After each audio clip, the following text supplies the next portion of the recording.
Ang mga tao sa mundong ito ay nag-aalaga ng yulang sa magma. Ginagawa nilang damit ang permafrost. Araw-araw, kailangan pa nilang lumamon ng 8 beses ng secret recipe na mini burger. Lahat ng ito ay dahil hinaranggan ng isang mas mataas na sibilisasyon ang lahat ng yaman ng Blue Star. Isang laro ng survival sa kaparangan ang tahimik na nagsimula. Maaaring magpadala ang bawat bansa ng mga pioneer sa mundo ng kaparangan. Ang mga materyales na makukuha ay maibabalik sa kanilang bansa ng 1,000,000 beses ang dami. Ang starting point ng iba ay gubat o kaya'y isla. Pero ako, itinapon sa isang S-class na ipinagbabawal na ice field. Sa unang gabi pa lang, muntik na akong maging popsicle. Pinagtawanan ng buong mundo ang Dragon Country, sinasabing wala na itong pag-asa. Kumusta sila na siguradong hindi ako tatagal ng higit sa 3 araw. Pero ang hindi nila alam, na-awaken ko na ang Per-Objective Intelligence System. Kaya nitong i-locate ng eksakto ang mga nakatagong yaman. At magbigay ng maagang babala laban sa iba't ibang panganib. Kahit pa itapon nyo ko sa kaparangan sa loob ng napakatagal na panahon. Kaya ko pa ring mamuhay ng comfortable na parang nagbabakasyon lang. Kung susundin ang loika, dapat ay materyales pa rin ang piliin ko. Pero ang temperatura dito ay negatibong 52 degrees Celsius. Kung magtatagal pa ako rito, siguradong magiging isa akong ice sculpture. Saka, ginagabayan lang ako ng system papunta sa mga yaman. Hindi nito basta-basta pinalilitaw ang mga iyon. Kaya kung gusto kong mabuhay ng matagal, kailangan kong alamin ang heograpiya at klima sa paligid. Pero nag-aalangan pa rin ako. Paano kung wala namang kahit ano sa paligid? Hindi ba't masasayang lang ang mahalagang pagkakataon para sa impormasyon? Matapos ang mahabang pag-iisip, sinunod ko pa rin ang sinasabi ng puso ko. Pinili ko ang B, environment. Sa sumunod na segundo, biglang may nag-flash sa paningin ko. Isang 3-dimensional holographic na mapa ng lugar. Ang lumitaw sa aking retina. At ipinakita ng system na may darating na snow disaster sa loob ng 71 oras. Pero sa kasalukuyan kong lokasyon, imposibleng malabanan ang sakunang ito. Ang tanging pag-asa para mabuhay ay nasa direksyong Hilagang Silangan. Agad kong pinalaki ang mapa ng Hilagang Silangan. At natuklasan kong mayroon palang lawa ng umaagos na tubig doon. At ang yelo ay 20 sentimetro lang ang kapal. Agad akong natuwa, ang umaagos na tubig ay nangangahulugang mayroong isda. Nangangahulugan din ito na mayroong pang matagalan at matatag na mapagkukunan ng pagkain doon. Pupuntahan ko muna para tingnan. Pagkasabi ko noon, nagtungo na ako sa direksyon ng lawa. Automatikong lumitaw sa harap ko ang isang gintong arrow. Ginagabayan ako nito sa daan. Wala pang 20 minuto, nakarating na ako sa locus yung itinuro ng impormasyon. Sa aking pagtanaw, isa itong walang katapusang kapatagan ng puting nyebe. Pero alam ko, na 20 sentimetro sa ilalim ng aking mga paa ay may buhay. Kasabay nito, nagkagulo ang lahat sa livestream ng Everfrost Tundra. Anong ginagawa ng batang yan? Aalis ng shelter sa ganitong klase ng panahon. Lumabas lang yan para magpakamatay. Buisit, nasira yung heater namin. Sabi nila, kulang daw sa resources ang komunidad. Pwede bang galingan naman ng mga pioneer? Huwag na kayong magingay. Pinanood ko yung mga livestream ng mga nasa huling pwesto. Nasa mga lugar silang lahat na napakasama ng kondisyon. Siguradong mas nahihirapan sila kaysa sa atin ngayon. Sa mga sandaling ito, alinsunod sa pahiwatig ng sistema ng impormasyon.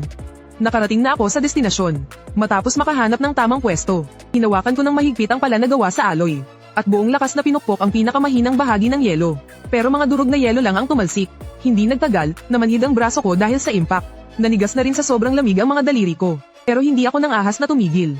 Dahil kapag huminto ako, magyayelo ang pawis ko. Sa oras na yun, makakaranas na ako ng hypothermia. At yun na talaga ang magiging katapusan ko. Kinagat ko ang dulo ng aking dila, at pilit na nanatiling gising. Sunod-sunod na pagpukpok, diretsyong tumatama sa iisang punto. Noong halos hindi ko na makayanan at malapit na akong bumagsak. Crack, nabasag ang yelo. Dahil sa pressure, biglang samaboy sa mukha ko ang maitim na tubig mula sa lawa. Mabilis akong napatras, at napahandusay sa lupa. Shit, nabutas nga. Buti na lang mabilis akong nakaiwas. Kundi, mahuhulog na siya dyan. Ano ba tong lalaking to? Parang human drill machine. Di ba't ang lawa sa nagyayelong lupa ay parang tubig na walang buhay? Paanong magkakaroon ng isda dyan? Ama na, huwag mong gamitin yung kakarampot mong kaalaman para manghula tungkol sa isang mailap na mundo. Hindi mo ba alam na may mga taong nakahuli na ng yulang sa gitna ng lava? Kahit na mabutas niya yan, ano ngayon? Anong ipanghuhuli niya ng isda? Dahil sa tanong na yon, para bang binuhusan ng malamig na tubig ang nagiinit na usapan. Pero ako, sa ngayon, ay punong-puno ng kumpiyansa. Habang tinitingnan ko ang tubig sa aking harapan na nagsisimulang gumalaw, hindi ako nagmadaling kumilos. Sa halip, tahimik akong naghintay ng tamang pagkakataon. Nang may isang itim na isdang lumangoy sa ibabaw ng aloy na pala. Buong lakas kong itinaas ang pala na hawak ko. Sa sumunod na segundo, isang isdang purong itim ang tumalsik sa ibabaw ng yelo. At habang tinitingnan ko ang itim na isda na halos kasing haba ng aking braso, nakahinga ako ng maluwag. Kasabay nito, bigla akong nahilo. At agad na may narinig akong boses mula sa system. Babala, ang satiety level ng Pioneer ay bumaba na sa 5 puntos. Hindi pwede to, kailangan ko ng kumain para magka-enerhiya. Ang mahabang paglalakbay kanina, dagdag pa ang pilit ang pagbasag ng yelo. Dinala na ang katawan ko sa limitasyon nito. Agad kong kinuha ang kalahating piraso ng Silver Star Grade na tapa at kinain ito. Ito ay noong unang gumana ang aking intelligence system. May nahanap akong isang backpack na may lamang mga gamit. Hindi lang tapa ang laman noon. Mayroon ding uling at mga kagamitang pansin din ng apoy. Samantala, isang gininto ang comment sa livestream ang talagang agaw pansin. Baka, isang strategic level na silver star material. Kinain niya lang basta-basta, isang malaking pag-aaksaya, di ba't dapat yan ay ibinibigay sa bansa? Ang komentong iyon, ay agad na nagpasiklab sa galit ng mga manonood mula sa Daksha Kingdom. Saan nanggaling yang tumatahol na yan? Pinaghirapan ni Zhang Yu na mahanap yan. Bakit hindi niya pwedeng kainin? Tama, kung hindi siya mabubusog, paano siya makakakilos? Bumalik ka na sa livestream room ng mga Hapon. Hindi ka namin kailangan dito. Pagkatapos kong kainin ang jerky, naramdaman ko ang pag-init ng buong katawan ko. Tumaas din ng husto ang satiety level ko sa 48 puntos. Kinuskus ko ang naninigas kong mga palad. Nang mawala ang ginaw, agad kong kinuha ang alloy shovel. At muling umupo sa tabi ng butas sa yelo. Handa na akong samantalahin ang pagkakataon. Gamit ang aking walang kapantay na sigasig. Tutulungan ko ang mga isdang ito na makaalis sa malamig at madilim na tubig ng lawa. Sa wakas, dahil sa matyaga kong pag-aabang, isa na namang iron-scaled blackfish ang matagumpay kong nahuli. Ice fishing pala. Paanong nakahuli ng 2 isda ang lalaking to gamit lang ang pala? Baliw na ba siya? Ang mga pioneer na nakakapasok sa barbaric wilderness ay pawang mga magagaling na marksman at fishing master. Pero si Zhang Yu pa lang ang unang-unang gumagawa ng ganito para makahuli ng isda. Habang gulat na gulat ang mga fishing master, nakahuli na naman ako ng isa pang iron-scaled blackfish. Pero mukhang biglang natapos ang swerte ko. Sa sumunod na kalahating oras, wala akong nahuli. Masyado ba akong maingay kaya natakot ang mga isda? O baka naman sapat na ang oxygen sa tubig? Ang mga itim na anino na kanina'y nag-iipon sa butas para huminga ay bigla na lang nawala lahat. Pero hindi ako sumuko. Nang nagsisimula ng manigas ang katawan ko sa paghihintay, biglang may kumislap na pilak sa ilalim ng maitim na tubig. Mabilis akong pamalapay taas. Saktong-sakto itong natangay ng pala papunta sa ere. Pagkatapos, isang kakaibang isda ang tumilapon sa yelo. Pero paglapag ng silver na isda, pinampalo nito ang buntot sa yelo. At saka tumalon ng mataas. Nang malapit na itong mahulog pabalik sa butas, inihampas ko pasulong ang hawak kong alloy shovel. At tumilapon ang silver na isda sa malayong bahagi ng yelo. Sa sandaling iyon, tumunog ang notification ng National Lock System. Congratulations, host, sa pagkuha ng isang Tier 1 Ice Silver Pillar Fish.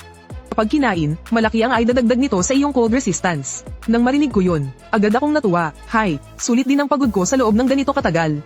Sa mga sandaling iyon, panandali ang natigilan ng chat sa livestream. Grabe, kinabahan talaga ako kanina. Ito kaya ang tinatawag na permafrost tundra, isang death zone para sa mga tao. Hindi nagtagal, may nakaalala sa hindi magandang nangyari kanina. Nasaan na si Yamamoto Ichiro? Bakit hindi ka na dumadada dyan? Pero matigas pa rin ang ulo ng kausap. HMP, tsamba lang yan. Kung magaling talaga siya, edi hamuli pa siya ng isa. At nakahuli na naman ako ng isang ice silver pillar na isda. Ngayon, habang tinitingnan ko ang 5 isda sa lupa, nagpasya na muna akong bumalik. Medyo mahirap ang daan pabalik. Ang dating hangin na galing sa gilid ay naging salubong na ngayon. Bawat hakbang ko ay isang pakikipaglaban sa bagsik ng kalikasan. Pero bago pa man bumagsak ang temperatura ng katawan ko sa critical level, nakarating pa rin ako sa bakana ng kuweba. Grabe, mamamatay na ako sa ginaw. Samandal ako sa pader ng niebe at naghabol ng hininga ng matagal. Saka ko lang naramdaman na unti-unting bumabalik ang pakiramdam sa naninigas kong mga daliri. Pagkatapos, habang nanginginig ang kamay, kinuha ko mula sa loob ng damit ko ang high energy mineral. Gamit ang kaunting liwanag mula sa labas, hinati ko ito sa 4 na piraso. Basta mapanatili ko lang ang temperatura sa itaas ng 0 degrees. Hindi ako mamamatay sa ginaw. Sa ganitong paraan, makakatagal pa ako ng 7 hanggang 8 araw. Nang medyo lamambat na ang katawan ng isda, agad kong biniyak ang tiyan ng isang ice silver pillar na isda. Inilagay ko ito sa ibabaw ng aloy na pala at sinimulang ihawin. Pero noong itataas ko na sana ang kamay ko para baligtarin ito, biglang nagising ang isa pang ice silver pillar na isda. Palakas nitong ipinagpag ang buntot sa lupa. Ginamit nito ang puwersa para tumalon. At bamuka ang bibig nito para sumugod sa mukha ko. Agad kong itinaas ang aloy na pala na panang-iihaw ko. At buong lakas na ipinalo sa ulo ng isda, bago pa man ito makapalag. Uli kong binigyan ng puwersa ang aking pulso. At gamit ang talon ng pala, tinagpa ko ang ulo nito. Tipikal na isda nga naman mula sa isang mabangis na lugar. Buhay pa rin kahit nasa lupa na. Siguradong hindi birong enerhiya ang taglay ng kaliksihan nito. Pagkatapos, ibinalik ko sa apoy ang isdang nahulog sa lupa. Makalipas ang ilang minuto, isang hindi maipaliwanag na bango ang lumaganap. Nagsimulang kumalat sa loob ng kuweba. Hindi ko na ininda ang paso. Pumilas ako ng isang piraso ng isda at isinubo agad sa bibig ko. Pagkatapos, isang mainit na agos. Ang mabilis na nagpatalsik sa natitirang lamig sa katawan ko. Sa sandaling iyon, nag-prompt ang system. Ang satiety level ko, pati na ang cold resistance ability ko ay parehong tumataas ng husto. Sadyang rare resource talaga. Kahit simpleng luto lang, silver star level food na agad. At ilang kagat pa lang, ganito na agad ang epekto sa akin. Tiningnan ko ulit ang ice silver pillar fish na pinatay ko. Pwede kong i-upload muna itong isa sa bansa, para matikman ni na tatay, nanay, at ng kapatid kong babae. Dahil sa naisip kong yun, ipinatong ko ang kamay ko sa ice silver pillar fish. Kinumpirma ko ang pag-upload ng materyales. Pagkatapos noon, narinig ko ang boses ng National Lock System. Ang pioneer ng Daksha na si Zhang Yu ay nag-upload ng isang piraso ng ice silver pillarfish. Ang materyales na ito ay isang bagong species na ngayon lang unang na-upload. Kinakalkula ang National Lock Feedback Multiplier. Nang makita ko yun, hindi ko maiwasang ma-excite. Grabe, na-trigger pa ang calculation. Ayon sa mga nalalamang impormasyon sa Blue Star, ang mga materyales mula sa Savage Lands ay mula sa basura na F level hanggang sa legendary na S level. Nahahati ito sa 5 rating.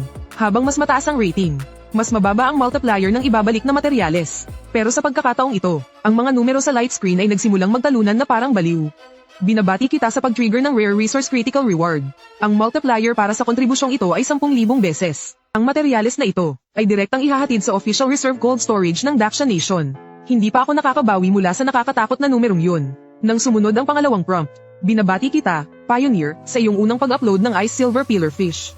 Nakatanggap ka ng espesyal na gantimpala, isang survival blind box. Pakiusap piliin ang level ng blind box na gusto mong i-airdrop. 3 virtual na kahon na may iba't ibang liwanag. Ang lumitaw sa harap ko. Nang makita ko yun, bumilis agad ang paghinga ko. Grabe, may na-trigger pa palang special reward. Kung sa ibang tao nangyari to, malamang ang pipiliin nila ay ang mas ligtas na normal o rare level. Pero may cheat ako, kaya anong katatakutan ko? Dahil dyan, agad kong pinili ang legendary level na blind box. Pagkalipas ng ilang sandali, nag-abiso ang system na nailagay na ang legendary survival blind box. Pero pinigilan ko ang sarili kong lumabas agad para hanapin ito. Nagpatuloy ako sa pag-check ng National Fortune Rankings. Sa mga oras na iyon, nakapasok na ang pangalan ko sa top 100 ng bansa. Sobrang na-excite ako dahil dito. Habang mas mataas ang ranggo ng isang pioneer, mas gumaganda ang pagtrato ng bansa sa pamilya nila. Kailangan ko lang magsumikap na umangat, at ang sakit sa mata ng kapatid ko ay magagamot na gamit ang mga espesyal na resources. Sa mga sandaling iyon, tumunog na naman ang system notification. Congratulations, Pioneer, sa pagpasok sa top 100. Kung mananatili ka sa listahan sa susunod na buwan, mapapalakas ang iyong pangkalahatang pangangatawan. Sabi na nga ba, habang mas mataas ang ranggo ng Pioneer, mas maganda ang mga karagdagang reward. Pagkalipas ng 3 buwan, makakapasok na ako sa Survivor General Rankings. Nandoon ang ranking ng lahat ng mga naunang nakaligtas na Pioneer. Mas malaki at mas maganda rin ang mga reward doon. Nang hamupa na ang excitement ko, tiningnan ko ang aking stats panel. Normal ang lahat, kahit ang body temperature ko ay nanatili sa 36.5 degrees. Nakahinga ako ng maluwag dahil dito. Hindi na masama, hindi lang tumaas ng husto ang mga supply ko. Mayroon pa akong isang survival blind box. Dahil dito, gaman agad ang loob ko. At least, hindi ko na kailangang mag-alala na mamatay sa ginaw o sa gutom. At ganoon na nga, puno ako ng pag-asa para sa kinabukasan. Pinatay ko ang livestream at natulog na kagad. Nang magising ako, nag-refresh na ang information system. Nandoon na naman yung 4 na pagpipilian. Pagkatapos mag-isip sandali, pinili ko ang survival. Sa sumunod na segundo, nakuha ko ang legendary level, na eksaktong coordinates ng survival blind box. Sa sobrang tuwa ay napasuntok ako sa hangin. Pabilis kong inayos ang mga gamit ko at umalis na agad. Kasabay nito, pinindot ko ang start broadcast option sa relo ko. Magandang umaga, pamilya. Ngayon, hahanapin ko ang mga supply na idinrop. Pagkatapos, nag-message muna ako sa parents ko na okay lang ako. At sumuong na ako sa malakas na hangin at niebe papunta sa aking destinasyon. Dahil sa 10,000 beses na upload contribution kahapon, pagka-start pa lang ng broadcast, biglang sumirit pataas ang bilang ng mga nanunood. I hope, huwag kang masyadong mag-focus sa reward. Gawin mo lang ang lahat ng makakaya mo. Isang retiradong pioneer na si Wang Gang ang nag-comment din. Sa sumunod na segundo, may biglang sumulpot na hindi inaasahang bisita sa livestream. Dahil lang sa 2 isda, hahanapin mo na ang katapusan mo. Lahat ba ng pioneer mula sa Great Sia Nation ay ganyan kayabang? Night ang hapon na to, nambubwisit na naman. Pero sa mga oras na yun, hindi ko na tinitingnan ang mga comment. Nakafocus lang ako sa pagsunod sa gintong araw ng intelligence system. Ilang saglit lang na paglalakad, nakarating na ako sa destinasyon ko. Gamit ang alloy shovel, naghukay ako ng wala pang 20 minuto. Isang metal na kahon ang lumitaw. Nanginginig ang mga kamay kong binuksan ang blind box. Sa loob, may isang set ng silver-white na metal components. Sa sumunod na segundo, tumunog ang system notification. Congratulations sa pioneer ng Great Sia Nation. Nakuha mo ang legendary portable polar snowmobile. Nang marinig ko yun, napasinghap ako. Siya. Ang lupit na sasakyan pala nito. Pagkatapos, agad kong binuo ang mga metal component. Excited na excited ako habang tinitingnan ang snowmobile sa harap ko. Lalo na yung retractable na cargo rack. Dahil dito, malaya na ang mga kamay ko sa pagbubuhat. Sumunod, sinubukan ko naman ang lakas ng snowmobile. Napakakinis ng takbo nito. Sa puntong yun, biglang natulala ang mga manonood sa livestream. Gusto ko rin ng ganyang kakul na sasakyan. Pwede pa bang sumali ngayon? Syempre, pero, una, kailangan mo munang maging isang pioneer at mapunta sa permafrost tundra. Tapos, kailangan mong makahanap ng rare supplies. At panghuli, piliin mo ang legendary blind box para magkaroon ka ng tsansang makuha yan. Ang hirap naman yan. Ang sakit naman nun, pre. Samantala, ako naman, ini-enjoy ko lang ang bilis ng takbo. Hindi ko talaga tinitingnan ang mga comment. Ilang saglit pa lang akong nagmamaneho. Bumalik ako sa pinanggalingan ko. Inilagay ko ang metal na kahon sa snowmobile para gamiting lalagyan. Pagkatapos, dumiretso ako sa gitna ng lawa ng yelo kung saan ako nanggaling kahapon. Pagkalipas ng kalahating oras, nakarating na ako sa aking destinasyon. Nakatipid ako ng ilang oras na biyahe. Ngayon, kahit gaano karaming isda ang mahuli ko, madali ko na itong madadala. Pero pagkababa ko pa lang ng sasakyan, napansin ko na maraming malalaking hukay sa paligid ng butas sa yelo. Kung titingnan ng lalim at agwat ng mga bakas ng paa, mukhang iniwan ito ng isang matandang blood demon bear. Maingat akong tumingin sa paligid, pero wala akong nakitang bakas ng anumang halimaw. Siguro naakit ito ng amoy ng mga isda kagabi. Mukhang kailangan kong manghuli ng mas maraming isda ngayon. Para masigurado bago ko iwanan ang lugar na ito, kailangan kong magkaroon ng sapat na pagkain. Para masuportahan ako hanggang sa makahanap ako ng susunod na mga gamit para mabuhay. Habang iniisip yun, ipinarada ko ang snowmobile sa harapan ko para magsilbing panangga sa hangin. Tapos, iwinasiwas ko ang aloy na pala at binasag muli ang yelo. Agad-agad, may ilang isda na lumutang. Mabilis kong ginamit ang aloy na pala para tulungan ang mga isda na makaahon sa lupa. Sa loob lamang ng kalahating oras, nakahuli ako ng 3 matatabang itim na isda, pero pamatid gutom lang ang mga ito. Wala itong kakayahang magpataas ng resistensya sa lamig tulad ng silverfish. Medyo nadismaya ako dahil doon. Tapos, naalala ko, ang mga itim na kaliskis na nakita ko sa bitukan ng isda kagabi. Ang itim na isda kaya ang pangunahing pagkain ng silverfish. Nang maisip ko iyon, agad kong tinagtad ang itim na isda gamit ang pala. Pagkatapos, gamit ang aloy na pala, isinawsaw ko ang laman ng isda sa nagyayelong tubig. Hindi nagtagal, may isang malaking grupo ng ice silver pillar fish na lumangoy papalapit. Bigla kong itinaas ang hawakan ng pala, pero habang papaahon na ang mga isda sa tubig, tumalon sila pabalik mula sa gilid ng pala. Nang makita ko yun, nagngit-ngit ako sa inis. Pero mabuti na lang, hindi naman umalis ang mga silverfish dahil sa ginawa ko. Sa halip, lalo pa silang dumami. Naghagis ako ng mga piraso ng laman ng isda sa lawa. Tapos, gamit ang buong lakas ko, bigla kong inihagis ang mga naakit na isda papunta sa pampang. Kahit nasa 10 pagpala, 8 ang sablay. May mga pagkakataon pa nga na tumalsik ang isda sa yelo. Pero kamakawag lang ito pabalik sa tubig. Pero hindi ko mapigilan ang sunod-sunod na pagsugod ng mga isda sa pala. At unti-unti ko na ring nakuha ang tamang diskarte. Hindi na ako sumasablay. Mabilis akong nakahango sa pampang. Ng 7 silverfish na may bigat na halos 40 gin. Kinuha ko lahat ng isda, at inayos sa metal na kahon ng snowmobile. Pagkatapos, humarurot ako ng todo pabalik sa shelter. Ilang sandali lang, nakabalik na ako sa pamilyar na maliit na burol ng niebe. Pagkatapos ay dinala ko ang mga isda sa loob ng lungga. Kasabay nito, tiniklop kong muli ang snowmobile. Habang tinitingnan ng parang maletang metal na cube, muli akong namangha sa galing ng mga nilikha ng mas mataas na sibilisasyon. Pagkatapos kong mag-iwan ng butas para sa hangin sa bakana ng lungga, sinindihan ko ang isang maliit na piraso ng high-energy mineral coal. Habang dahan-daang tumataas ang temperatura sa loob ng lungga, nagsimulang manakit at mamamanhid ang buong katawan ko. Pero habang tinitingnan ko ang tila bundok na tambak ng isda sa harap ko, napuno ako ng matinding pakiramdam ng tagumpay. Kailangan kong bigyan ng reward ang sarili ko ngayon. Kaya kumuha ako ng isang silverfish at inihaw ito. Ilang minuto ang lumipas, ang matamis at sariwang amoy ng isda ay pumasok sa aking ilong. Napalunok ako. Grabe, ang bango. Pagkatapos kong lamunin ito ng mabilis, ang aking cold resistance ay direktang tumaas sa 20%. Mukhang ibig sabihin nito, pwede pa itong tumaas sa hinaharap. Bigla akong natuwa ng sobra. Pagkatapos magpahinga sandali, inihaw ko lahat ng natirang isda. Para mas tumagal, sinikap kong gawing tostado ang bawat isda. Biglang tumunog ang system prompt. 5 minuto na lang bago ang settlement ng material upload para sa araw na ito. At habang tinitingnan ko ang bundok ng isda sa harap ko, napaisip ako ng malalim. Sa totoo lang, malaki ang huli ko ngayon. Dapat ay mas marami akong i-upload. Para man sa national reward, o sa sarili kong pamilya, mas makakabuti ito. Hindi malinaw ang pattern ng pagkilos ng snow demon bear. Sa ngayon, hindi muna ako pwedeng bumalik sa lawa ng yelo. Magpapatuloy din ang snowstorm sa mga susunod na araw. Kaya imposibleng makalabas ang mga isdang ito. Marahil ito na ang magiging buong rasyon ko sa darating na panahon. Nang maisip ko yun, biglang tumalas ang tingin ko. Hindi ko pwedeng i-upload lahat. Ang pag-upload ba ng mga supply o ang pagpapanatili ng kaligtasan? Ito ay isang palaging problema para sa mga pioneer na kailangang balansehin. Pero napakaganda rin ng reward kapag tumaas ang ranking.